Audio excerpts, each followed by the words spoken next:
Covid vaccine സ്വീകരിച്ചവരിൽ പാർശ്വഫലങ്ങളുണ്ട് എന്ന പരാതികൾ വ്യാപകമാകുന്നതിനിടെ വിപണിയിൽ നിന്നും കോവിഷീൽഡ് വാക്സിൻ പിൻവലിച്ച് നിർമ്മാണ കമ്പനിയായ ആസ്ട്രാസെനെക്ക ഉൽപാദനവും വിതരണവും പൂർണ്ണമായി അവസാനിപ്പിക്കുന്നതായി കമ്പനി അറിയിച്ചിരിക്കുകയാണ്. മാർക്കറ്റിൽ അവശേഷിക്കുന്ന സ്റ്റോക്ക് മുഴുവൻ തിരിച്ചെടുക്കാനും തീരുമാനമായിട്ടുണ്ടെന്ന് ടെലഗ്രാഫ് പത്രം റിപ്പോർട്ട് ചെയ്യുന്നു. കോവിഷീൽഡ് വാക്സിൻ എടുത്തവരിൽ 51 പേർക്ക് ആരോഗ്യ പ്രശ്നങ്ങൾ ഉണ്ടായി എന്ന പരാതി UK-യിൽ നിന്നാണ് ആദ്യമായി ഉയർന്നു വന്നത്. ഇതിന് പിന്നാലെ കമ്പനി തന്നെ UK ഹൈക്കോടതിയിൽ പാർശ്വഫലങ്ങൾ ഉള്ളതായി സമ്മതിച്ചു. ഇതോടെയാണ് സംഭവം വിവാദമാകുന്നത്. ഇന്ത്യയിൽ ഏറ്റവും അധികം പേർക്ക് നൽകിയിരിക്കുന്നത് ആസ്ട്രനെക്ക കമ്പനിയുടെ കോവിഷീൽഡ് വാക്സിനാണ്. കനത്ത ആശങ്കയാണ് ഇത് ഇന്ത്യയിലും സൃഷ്ടിച്ചിരിക്കുന്നത്. അതേസമയം പാർശ്വഫലങ്ങൾ ഉള്ളതുകൊണ്ടല്ല വാക്സിൻ പിൻവലിക്കുന്നത് എന്നാണ് കമ്പനി വ്യക്തമാക്കിയിരിക്കുന്നത്. വളരെയധികം വാക്സിനുകൾ മാർക്കറ്റിലുണ്ട്. തങ്ങളുടെ വിൽപ്പന കുത്തനെ കുറഞ്ഞു പോയിരിക്കുന്നു. അതിനാലാണ് പിൻവലിക്കുന്നത് എന്നാണ് കമ്പനിയുടെ വിശദീകരണം.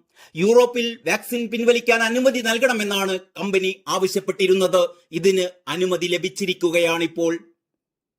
പാർശ്വഫലങ്ങളെക്കുറിച്ച് ആശങ്കപ്പെടേണ്ട എന്നാണ് കമ്പനി ആവർത്തിക്കുന്നത്. രക്തം കട്ട പിടിക്കുന്ന അല്ലെങ്കിൽ പ്ലേറ്റ്ലെറ്റുകളുടെ കൗണ്ട് കുറയ്ക്കുന്ന TTS എന്ന അവസ്ഥയ്ക്ക് അപൂർവം പേരിൽ ഈ വാക്സിൻ സാധ്യതയുണ്ടാക്കുമെന്നായിരുന്നു കമ്പനി നേരത്തെ കോടതിയിൽ അറിയിച്ചിരുന്നത്.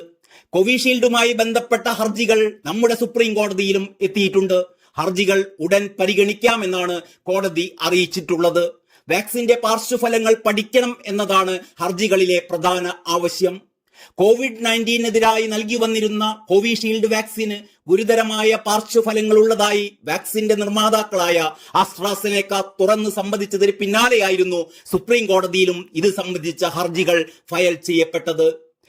കോവിഷീൽഡ് മൂലം രക്തം കട്ടപിടിച്ചു എന്നും ഇത് തലച്ചോറിന് സ്ഥിരമായ ക്ഷതമുണ്ടാക്കിയെന്നും ആരോപിച്ച് 2021 ഏപ്രിലിൽ ആദ്യ പരാതിക്കാരനായ ജാമി സ്കോട്ടാണ് രംഗത്തെത്തിയത്. അന്ന് ഇത് തള്ളിയ ആസ്ട്രാസെനെക്ക ഫെബ്രുവരിയിൽ കോടതിയിൽ സമർപ്പിച്ച രേഖകളിലാണ് കോവിഷീൽഡിന്റെ പാർശ്വഫലത്തെക്കുറിച്ച് തുറന്ന് സമ്മതിച്ചത്. കോവിഷീൽഡ് സൃഷ്ടിക്കുന്ന TTS അഥവാ ത്രോംബോസിസ് വിത്ത് ത്രോംബോസൈറ്റോപീനിയ സിൻഡ്രോം ആണ് മനുഷ്യരിൽ രക്തം കട്ടപിടിക്കുന്നതിനും രക്തത്തിലെ പ്ലേറ്റ്ലെറ്റുകളുടെ എണ്ണം കുറയ്ക്കുന്നതിനും കാരണമാകുന്നത്. News desk Kalakaumudi.